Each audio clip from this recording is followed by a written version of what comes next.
The rain was coming down hard again, soaking the cracked sidewalk outside and dripping through the leaks in the thin ceiling. Claire hunched over her phone, her cardigan wrapped tightly around her.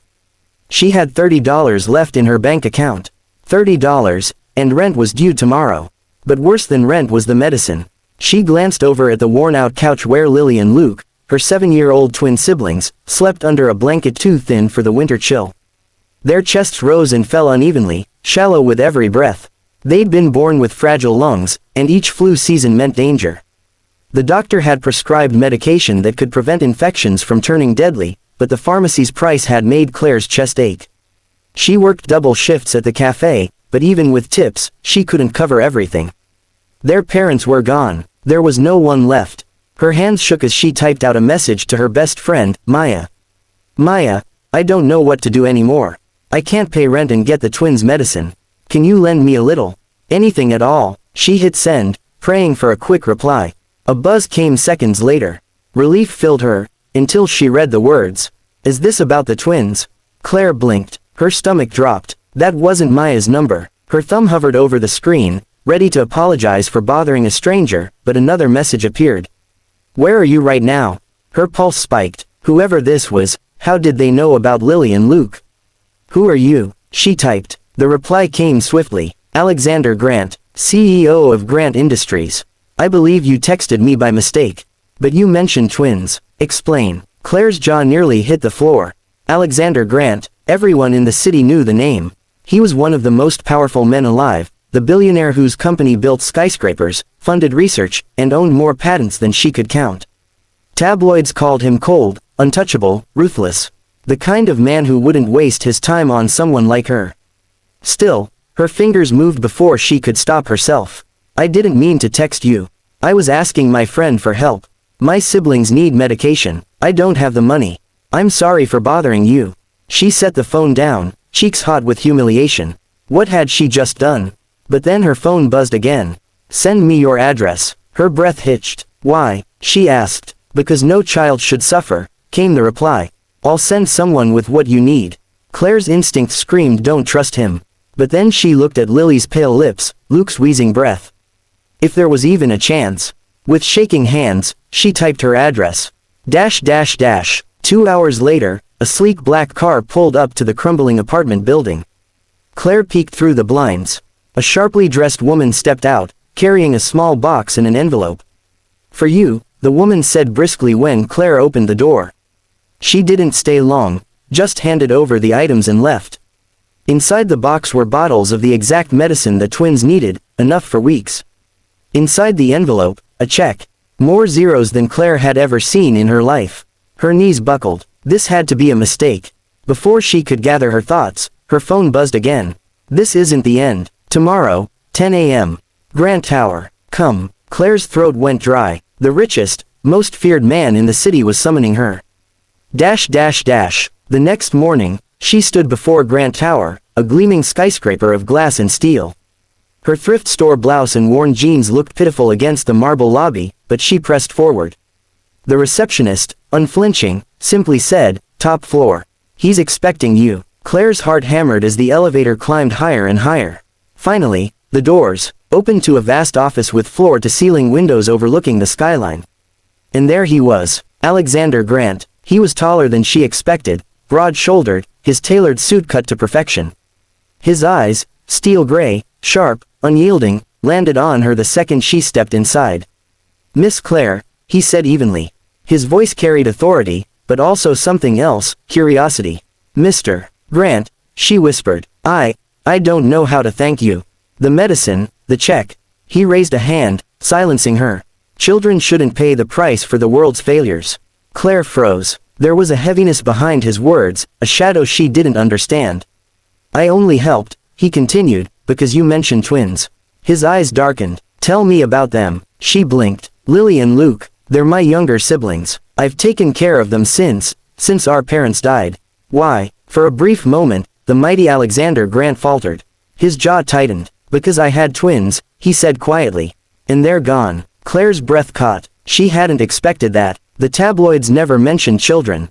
His voice carried a rawness that pierced through his cold exterior, and suddenly he didn't look untouchable at all. I'm sorry, she whispered. I didn't know. No one does, he said flatly. And I intend to keep it that way. Silence stretched between them, thick with unspoken grief. Finally, Alexander leaned forward. You need stability, a roof, steady income, proper care for your siblings. I can provide that. Claire frowned. Are you offering me a job? His gaze locked onto hers. Not just a job. I want you as my personal assistant. You'll work directly under me. In return, your siblings will have the best medical care. Consider it an arrangement. Her heart raced. It sounded too good to be true. Why her? Why me? She asked softly. For the first time, his voice softened. Because when your message came through, I could have ignored it. But I didn't. Something told me not to. Call it instinct. Call it fate. I don't believe in accidents anymore. The air between them grew heavy, almost magnetic. Claire's pulse thrummed in her ears. She thought of the twins sleeping peacefully for the first time in weeks. She thought of the check sitting untouched in her drawer. She thought of the man in front of her, powerful, grieving, and offering her a chance she could never earn on her own. Slowly, she nodded. I'll do it. Alexander's lips curved into the faintest ghost of a smile. Good. Then this is the beginning. Weeks passed, and Claire's world transformed. The crumbling apartment was replaced by a modest but safe home, courtesy of Mr. Grant's employee housing. Lily and Luke received regular checkups with the city's best pediatric specialists. Their laughter returned, brighter each day. And Claire, she adjusted to her new life at Grant Tower. Being Alexander's personal assistant was demanding beyond belief. He expected perfection, schedules managed down to the minute, meetings organized flawlessly, crises handled before they reached his desk. He was sharp, intimidating, a man who carried the weight of an empire. But behind the closed doors of his office, she saw glimpses of someone else. Someone who asked about Lily and Luke, not out of obligation but genuine interest. Someone who stared out the window with grief-shadowed eyes when he thought no one was looking. Someone who, beneath the steel exterior, was profoundly human. The more she saw, the harder it became to keep her distance. And the more she wondered if fate hadn't made a mistake at all. One evening, long after the office had emptied, Claire gathered the courage to ask. Mr. Grant, she said softly, standing by his desk. Why did you really help me? He looked up from his laptop, his gaze heavy with something unspoken. Because once, I was too late, he said quietly. This time, I refused to be. Her throat tightened. She wanted to speak, to comfort him, but words failed. The air between them was thick again, charged with something neither dared name. Finally, he closed his laptop and stood. Go home, Claire, he said gently. The twins are waiting, but the way his eyes lingered on hers told her this was no ending. It was only the beginning. The rain was merciless that night, tapping on the thin windows of the crumbling apartment like impatient fingers. Claire pulled her cardigan tighter as she typed on her phone, her hands trembling. She glanced toward the couch where Lily and Luke, her 7-year-old siblings, slept fitfully under a threadbare blanket. The twins had fragile lungs, a condition that made every winter illness dangerous. The medicine that kept them stable was running out, and her paycheck from the cafe wasn't due for another week. She couldn't let them suffer. Not again. Her eyes blurred with tears as she typed out a message to her best friend. Maya, I don't know what to do. Rent's due, the twins need their meds, and I'm drowning. Can you lend me something? Anything. She pressed send, praying her friend would understand. A buzz came seconds later. She exhaled, expecting comfort. Instead, the reply made her blood run cold. Is this about the twins? Claire frowned. That wasn't Maya's number. Panic jolted through her. Had she typed the wrong digit? Before she could apologize, another message appeared. Where are you right now? Her thumb hovered over the keyboard. Who are you? She typed. The answer came almost instantly. Alexander Grant, CEO of Grant Industries. You've mistaken me for someone else.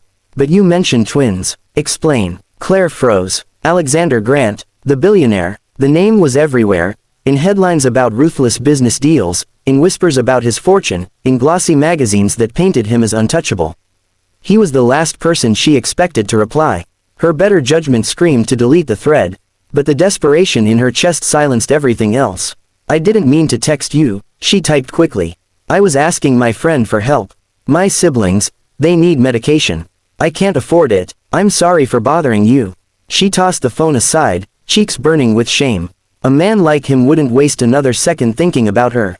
Minutes passed. Silence. Then the screen lit again. Send me your address. Her breath hitched. Why? Because no child should suffer. I'll send someone with what you need. Claire's instinct screamed don't trust him. But when she looked at Lily's pale lips and Luke's shallow breaths, desperation crushed her hesitation. With trembling hands, she sent her address. 2 hours later, headlights swept across her building. A sleek black car pulled up, and a sharply dressed woman stepped out. She carried a package and an envelope. From Mr. Grant, she said briskly, handing them over before leaving. Inside the package were bottles of the twins' medication, more than enough for weeks. Inside the envelope was a check. The number printed made Claire's knees buckle. Her phone buzzed. This doesn't end here. Tomorrow, 10 a.m. Grant Tower. Come. Claire stared at the message, heart racing.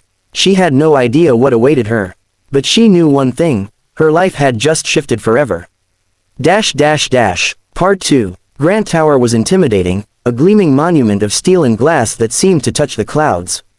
Claire felt small in her thrift store blouse and scuffed shoes as she entered the marble lobby. Yet when she gave her name, the receptionist simply nodded. Top floor. Mr. Grant is expecting you. Her palms sweated as the elevator carried her upward. When the doors opened, she stepped into an office that seemed larger than her entire apartment. Glass walls framed the city skyline, and behind a vast desk sat Alexander Grant himself. He was more striking than the photographs, tall, broad-shouldered, with storm-gray eyes that seemed to see straight through her. His presence filled the room, commanding and unshakable. You must be Claire, he said, his voice low and measured.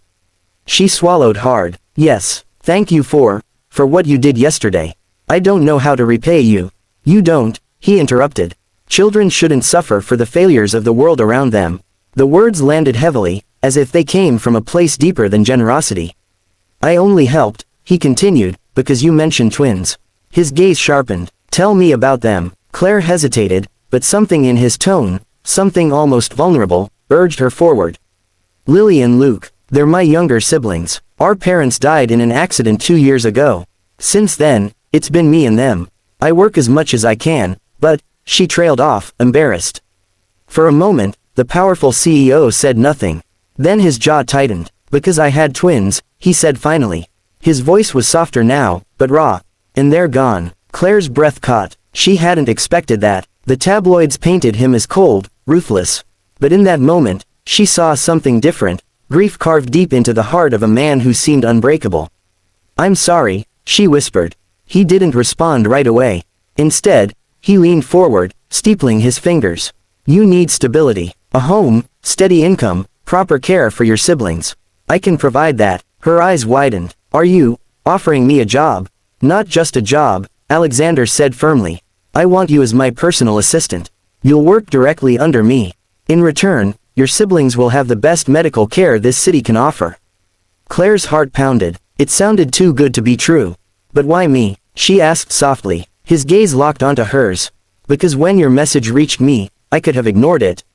I should have, but I didn't. Something told me not to. Call it fate, call it chance, I don't believe in accidents anymore. The room fell silent. The air between them was heavy, charged. Against her better judgment, Claire felt herself pulled into his orbit, as if something larger than both of them had set this in motion. Finally, she nodded. I'll do it. For the first time, the faintest ghost of a smile touched Alexander's lips. Good. Then this is only the beginning. Weeks passed, and Claire's world shifted beyond recognition. The crumbling apartment was replaced with safe housing arranged through the company. Lily and Luke thrived under new doctors who monitored them closely. Their laughter, once weak, filled the home again. At Grant Tower, Claire learned fast. Being Alexander's assistant meant long hours, impossible schedules, and constant pressure. He demanded perfection, and yet, she began to see glimpses of the man beneath the armor. The way his eyes lingered on children at charity events. The way his voice softened when he asked about Lily and Luke. The quiet moments when he stared out at the city, grief shadowing his expression. Slowly, dangerously, the walls around him began to crack. And slowly, Claire felt something she couldn't name pulling her closer. One night, long after the office had emptied, she found the courage to ask. Why did you really help me, Mr. Grant? He looked up from his desk, eyes darker than the city skyline behind him. Because once, I was too late, he said quietly. This time, I refused to be. Her throat tightened. Words failed her, but in that silence, something unspoken passed between them, something that felt like the start of more than either had planned. And as she left his office that night, Claire knew one thing for certain. Her accidental text wasn't an accident at all.